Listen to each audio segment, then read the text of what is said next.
रात के 1:45 अनिल अपनी नाइट ड्यूटी पर आया।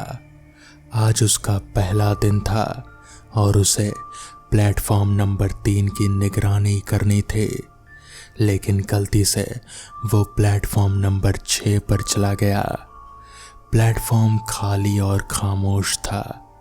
कुछ दिन पहले यहीं ट्रेन एक्सीडेंट हुआ था, इसलिए ये जगह सुनसान लग रही थी।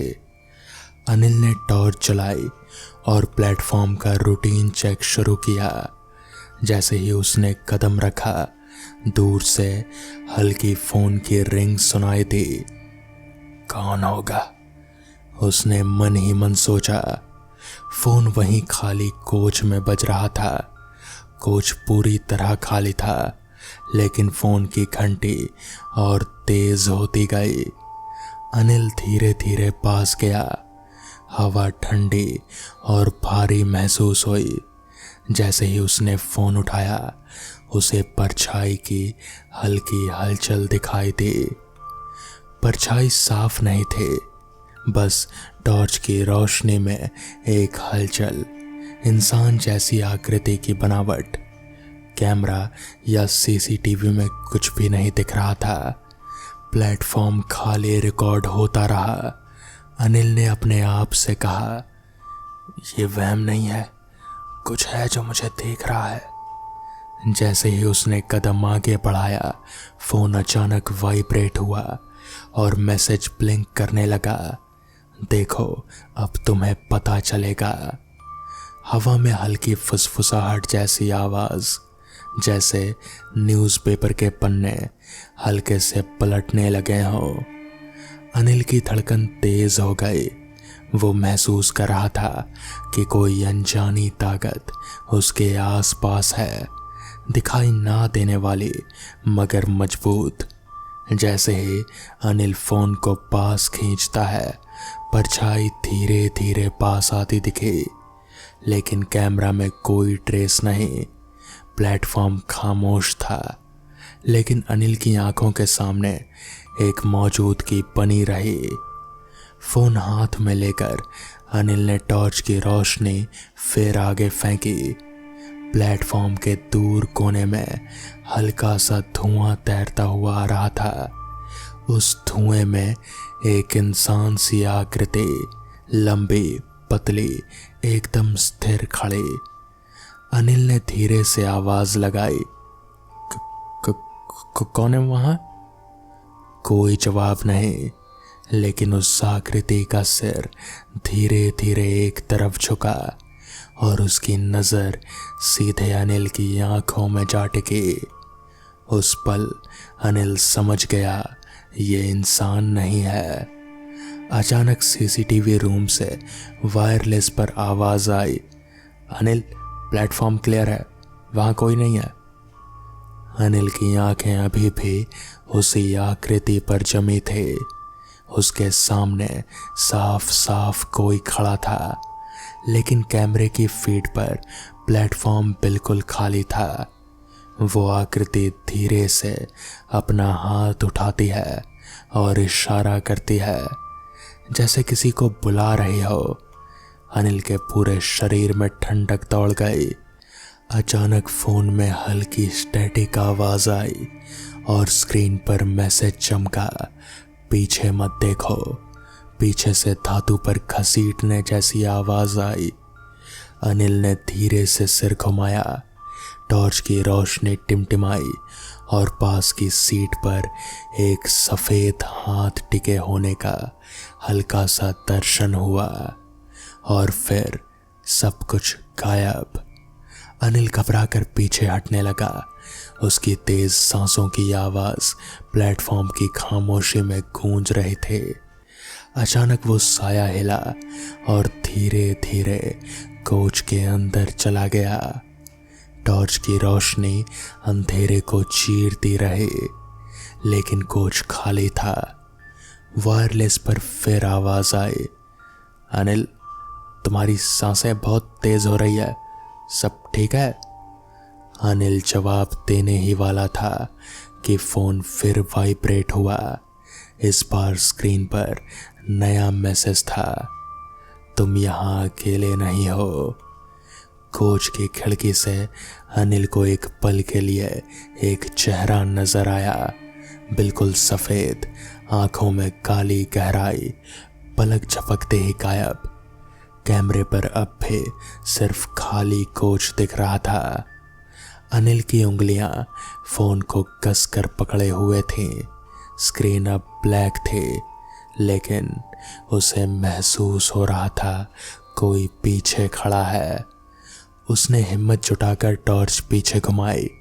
कुछ नहीं, बस ठंडी हवा का झोंका और दूर कहीं किसी चीज के गिरने की आवाज।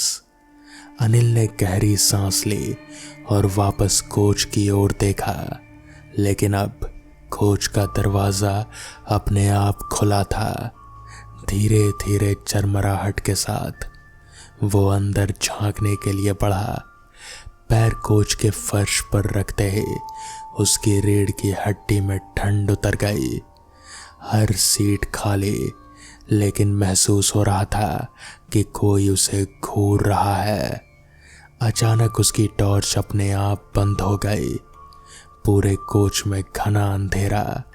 अनिल ने तुरंत फोन की फ्लैशलाइट ऑन की और तभी उसने देखा एक आकृति आखिरी सीट पर बैठी थी। सफेद चेहरा, काले गहरे गड्ढे जैसी आंखें और हल्की सी मुस्कान। लेकिन जैसे ही उसने पलक झपकाई, वो सीट खाली। अनिल का दिल तेज धड़कने लगा। वो पीछे हटने ही वाला था कि उसके कंधे पर किसी ने जोर की थपकी दी। वो चीखते हुए पलटा। वहां कोई नहीं। फोन फिर वाइब्रेट हुआ। तुमने मुझे देख लिया, अब मैं भी तुम्हें देखूंगा। उसी समय कोच का दरवाजा जोर से बंद हो गया और लाइट्स टिमटिमाने लगीं। एक एक करके लाइट्स बुझने लगीं और आखिरी जलती हुई लाइट के नीचे अनिल ने देखा वो साया अब खड़ा था। सिर थोड़ा तिरछा, जैसे किसी बच्चे का खेल हो। लाइट बुझते ही उसके कान में एक फुसफुसाहट आई। भाग नहीं पाओगे। वायरलेस पर तेज आवाज। अनिल, तुम्हारे पीछे कौन है? कैमरे में सिर्फ तुम हो, लेकिन तुम्हारी परछाई वो तुम्हारे साथ क्यों हिल रही है? कोच का दरवाजा अचानक खुला, जैसे किसी ने जोर से धक्का मारा हो। अनिल ने बिना सोचे समझे बाहर छलांग लगाई और प्लेटफॉर्म पर आ गया। उसका दिल इतनी तेजी से धड़क रहा था कि उसे खुद अपनी सांस सुनाई दे रहे थे। लेकिन प्लेटफॉर्म अब वैसा नहीं लग रहा था। चारों तरफ अंधेरा, सिर्फ छत पर लगी लाइट्स टिमटिमा रही थे। दूर से ट्रेन के इंजन जैसी धीमी कड़कड़ाहट सुनाई दे रही थे, जबकि इस समय कोई ट्रेन आने वाली ही नहीं थी। वो तेज कदमों से स्टेशन के निकास की तरफ बढ़ने लगा। तभी पीछे से वो ठंडी फुसफुसाहट, अनिल रुक जाओ। उसने पीछे मुड़कर देखा। कोच के दरवाजे पर वही आकृति खड़ी थे। उसकी गर्दन अब अजीब कोण पर झुकी हुई थे और उसके होंठ हिल रहे थे, लेकिन आवाज पूरे प्लेटफॉर्म में गूंज रही थी। अनिल ने दौड़ना शुरू किया, लेकिन हर कदम के साथ प्लेटफॉर्म जैसे लंबा होता जा रहा था। दूर का निकास पास ही नहीं आ रहा था। अचानक दाईं तरफ के शीशे में उसने देखा उसका अपना प्रतिबिंब, लेकिन उसमें वो साया उसके साथ खड़ा था, मुस्कुराता हुआ, उसके कंधे पर अपना हाथ रखकर। वो घबराकर शीशा तोड़ने की कोशिश करता है, लेकिन कांच जैसे लोहे की तरह सख्त है। तभी एक जोर का धक्का उसकी पीठ पर लगता है। वो गिरते गिरते प्लेटफॉर्म के किनारे तक पहुंच जाता है। पटरियों के ऊपर झुककर नीचे अंधेरे में कुछ हलचल हुई और दो चमकती आंखें ऊपर देख रहे थे, जैसे कोई वहां अंधेरे में उसका इंतजार कर रहा हो। वायरलेस पर घबराई आवाज आई, अनिल, प्लेटफॉर्म पर अकेले मत रहो, जल्दी यहाँ आओ। वो चीज, ये कोई इंसान नहीं है। अनिल ने भागने की कोशिश की, लेकिन उसके पैरों को किसी ने पकड़ लिया।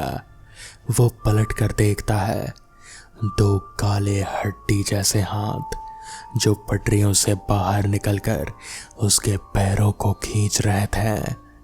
जैसे ही वो हाथ नीचे खींचने वाले थे, प्लेटफॉर्म की सारी लाइट्स एक साथ बुझ गईं और बस उसकी चीख सुनाई दी। अचानक प्लेटफॉर्म की सारी लाइट्स फिर से जल उठीं, लेकिन अनिल वहां था ही नहीं। बस उसके जूते पटरियों के किनारे पड़े थे। स्टेशन कंट्रोल रूम में बैठे सुरक्षाकर्मी घबराकर एक दूसरे को देखने लगे। मुख्य सुरक्षा अधिकारी ने तुरंत सीसीटीवी फुटेज रिवाइंड किया। फुटेज में साफ दिख रहा था, अनिल प्लेटफॉर्म पर दौड़ रहा है, अकेला, कोई साया, कोई आकृति, कुछ भी नहीं। लेकिन अजीब बात यह थी कि उसकी परछाई कई बार उससे अलग दिशा में हिल रही थी, जैसे किसी और के इशारे पर। फिर वो फुटेज जिसमें अनिल प्लेटफॉर्म के किनारे गिरते गिरते बचा, वीडियो में साफ दिखा कि वो खुद ही जैसे कूदने की कोशिश कर रहा हो, लेकिन अचानक रुक जाता है। किसी अदृश्य ताकत का कोई सबूत नहीं।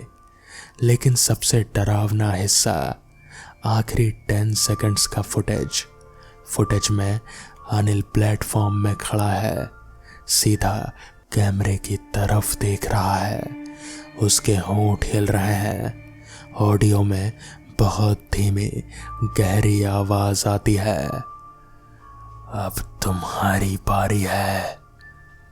और फिर वो धीरे धीरे पीछे की ओर चलता है। अचानक प्लेटफॉर्म की आखिरी लाइट्स के नीचे वो सफेद चेहरा कैमरे में एक पल के लिए झलकता है। आंखें सीधी कैमरे में, जैसे देखने वाले को पहचान रहा हो। अगले फ्रेम में लाइट बुझ जाती है, वीडियो खत्म। उस रात के बाद अनिल कभी वापस नहीं आया और प्लेटफॉर्म नंबर 6 आज भी बंद है। कहा जाता है अगर रात 2 बजे वहां खड़े रहो तो फोन पर एक अनजान कॉल आती है और स्क्रीन पर सिर्फ 2 ही शब्द लिखे होते हैं, पीछे मत देखो। तो दोस्तों, ये थी आज की पहली कहानी। तो चलिए बढ़ते हैं आज की दूसरी कहानी की ओर। रात का अंधेरा था और आसमान में आधा चांद टंगा हुआ था। रवि, जो दिल्ली में रहने वाला एक मामूली सा लड़का था, पिछले कुछ हफ्तों से अजीब अजीब सपनों से परेशान था। वो हर रात देखता कि कोई औरत सफ़ेद कपड़ों में बिखरे बालों के साथ उसके सपनों में आती है। उसका चेहरा आधा जला हुआ होता और उसकी आंखें इतनी डरावनी होती कि रवि नींद से पसीने से तरबतर होकर उठता। पहले उसने इसे सामान्य बुरे सपने समझकर नज़रअंदाज किया, लेकिन धीरे धीरे सपनों की ये औरत, जिसे गांव वाले चुड़ैल कहते थे, उसके लिए हकीकत बनती जा रहे थे। रवि का बचपन गांव में बीता था, लेकिन अब वो शहर में नौकरी करता था। उसे लगता था कि शहर की भाग दौड़ में भूत प्रेत जैसी चीज़ों की कोई जगह नहीं। मगर उसकी ये सोच धीरे धीरे टूटने लगी। हर रात वही सपना, वही औरत और वही सवाल उसके कानों में गूंजता, क्या तुम मुझे पहचानते हो? रवि डर कर जाग जाता और सोचता, ये औरत है कौन? क्यों बार बार मेरे सपनों में आती है। एक रात सपना और भी डरावना हो गया। चुड़ैल उसके कमरे में खड़ी थे। इस बार सपना इतना हकीकत सा लग रहा था कि रवि को लगा वो सच में उसके सामने है। चुड़ैल धीरे धीरे उसकी ओर बढ़ी और बोली, तुमसे मेरा अधूरा हिसाब है, मुझे पूरा करना होगा। रवि चीखते हुए उठा, लेकिन जब उसने लाइट्स ऑन की तो देखा कि जमीन पर उसके पैरों के निशान गीले पड़े थे। पसीने से नहीं, किसी और चीज से, जैसे गीले खून से। डरा हुआ रवि छुट्टी लेकर अपने गांव लौट आया। सोचा कि शायद बचपन की कोई घटना या कोई अनसुलझा रहस्य ही इन सपनों की वजह है। गांव पहुंचने पर उसने अपनी दादी से पूछा, दादी, क्या हमारे गांव में कभी कोई औरत थी जिसके बारे में लोग चुड़ैल कहते थे? दादी के चेहरे का रंग उड़ गया। उन्होंने धीरे से कहा, बेटा, ये क्यों पूछ रहे हो? वो औरत कोई मामूली औरत नहीं थी। उसका नाम सविता था। वो हमारे गांव के 25 साल पहले रहती थी। लोग कहते हैं कि वो जादू टोना करते थे, पर असल में उसे गांव वालों ने बेगुनाह होते हुए भी जला दिया था। उसकी मौत बड़ी दर्दनाक थी। जलती आग में उसने सबको श्राप दिया था कि उसका दर्द कभी खत्म नहीं होगा। रवि का दिल बैठ गया। दादी, उसका मुझसे कोई रिश्ता है क्या?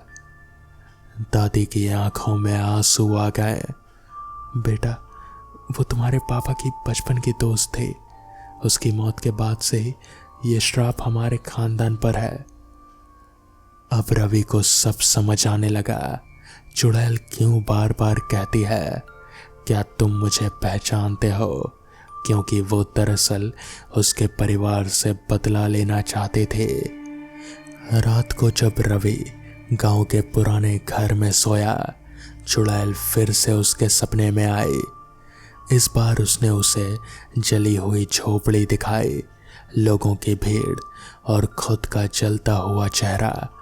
वो चिल्ला रहे थे, मैं निर्दोष थी, लेकिन मुझे जला दिया गया। तुम्हारे खानदान ने मुझे मारा। रवि कांप उठा। सपने में ही उसने कहा, अगर तुम सच में निर्दोष थी तो मैं तुम्हारी आत्मा को शांति दिलाऊंगा। चुड़ैल की आंखों में आंसू थे, लेकिन उसके चेहरे पर अब भी खून के धब्बे और जलने के निशान थे। उसने कहा, शांति तभी मिलेगी जब तुम वही दर्द झेलोगे जो मैंने झेला था। अगली सुबह रवि के शरीर पर जलने के निशान थे, जैसे किसी ने सचमुच उसे आग में झोंका हो। गांव वाले डर गए। सबने कहा कि अब इसे कोई साधारण इंसान नहीं बचा सकता। रवि ने पंडितों से मदद मांगी, तांत्रिक बुलाए गए, मंत्र पढ़े गए, लेकिन हर रात चुड़ैल और शक्तिशाली होती जा रहे थे। उसका असर इतना बढ़ गया था कि अब सिर्फ रवि ही नहीं, पूरा गांव डर के साए में जीने लगा। एक रात रवि ने तय किया कि अब डर कर भागना नहीं है। उसने वही जगह चुनी जहां चुड़ैल को जिंदा जलाया गया था। आधी रात को वो वहां पहुंचा। हाथ में दीपक और गीता की किताब थे। उसने जोर से कहा, सविता, अगर तू निर्दोष थी तो आज मैं तुझे मोक्ष दिलाने आया हूं, लेकिन अगर तू सिर्फ खून की प्यासी आत्मा है तो आ, मेरा खून ले ले। अचानक हवा तेज चलने लगी। चारों ओर से चिंगारियां उठी। औरत की चीख गूंजी। चुड़ैल उसके सामने प्रकट हुए। उसका चेहरा पहले से कई ज्यादा डरावना था।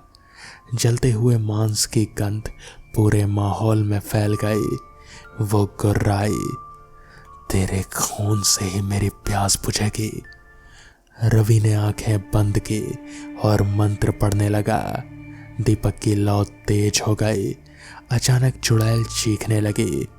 उसकी आंखों से आंसू बहने लगे, जैसे वो दर्द से आजाद हो रही हो।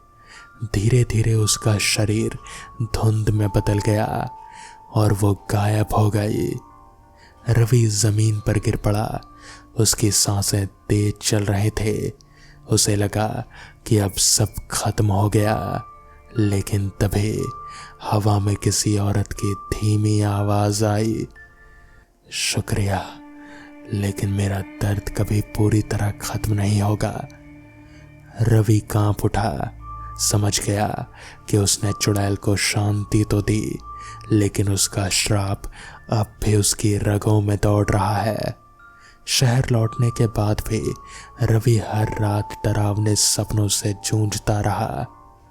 कभी उसे जलती हुई झोपड़ी दिखती, कभी चुड़ैल का अधजला चेहरा। वो हर बार पूछती, क्या तुम मुझे पहचानते हो? और रवि के पास अब भी कोई जवाब नहीं था। तो दोस्तों, ये थी आज की दूसरी कहानी। तो चलिए बढ़ते हैं आज की तीसरी कहानी की ओर। रात के लगभग 12 बज रहे थे। गांव के बाहर सुनसान रास्ते पर बस एक पुराना पीपल का पेड़ खड़ा था। कहा जाता था कि उस पेड़ के नीचे कोई भी रात को रुक जाए तो सुबह जिंदा वापस नहीं लौटता। गांव के बुजुर्ग अक्सर बच्चों को उस रास्ते से दूर रहने की सलाह देते थे, लेकिन शहर से आया नवीन इन सब बातों को अंधविश्वास समझता था। नवीन एक कॉलेज स्टूडेंट था जो अपने प्रोजेक्ट के लिए गांव की पुरानी हवेली में रिसर्च करने आया था। गांव वालों ने मना किया, मगर उसने हंसते हुए कहा, अरे ये सब तकियानुसी बातें हैं, भूत प्रेत जैसी कोई चीज नहीं होती। उस रात रवीन अपने कैमरे और नोटबुक के साथ हवेली पहुंचा। हवेली बिल्कुल सुनसान थी। टूटे दरवाजे, जंग लगे खिड़की के जाल और अंदर चारों तरफ धूल।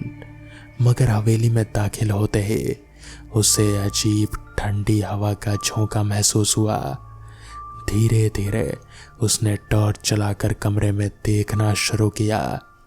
अचानक उसकी नजर दीवार पर बने पुराने चित्र पर पड़ी। उस चित्र में एक अजीब सी औरत थी। लाल आंखें, लंबे खुले बाल और माथे पर तिलक। नवीन के रोंगटे खड़े हो गए। टॉर्च की रोशनी जैसे ही उस चित्र पर पड़ी, उसे लगा उस औरत की आंखें हल्की सी हिले। शायद मुझे वहम हो रहा है, उसने खुद को कहा और कैमरा ऑन कर दिया। लेकिन तभी हवेली के अंदर से भारी कदमों की आहट आने लगी।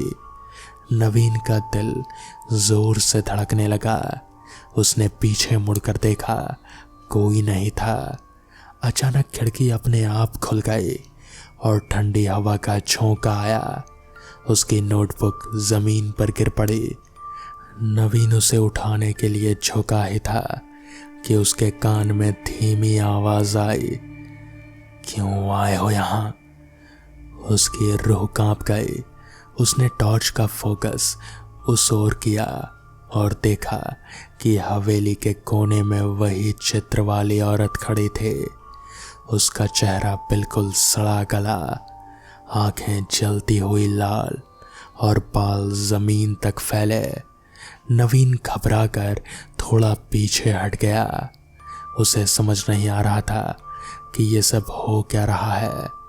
वो दरवाजे की ओर भागा, लेकिन दरवाज़ा अपने आप बंद हो चुका था।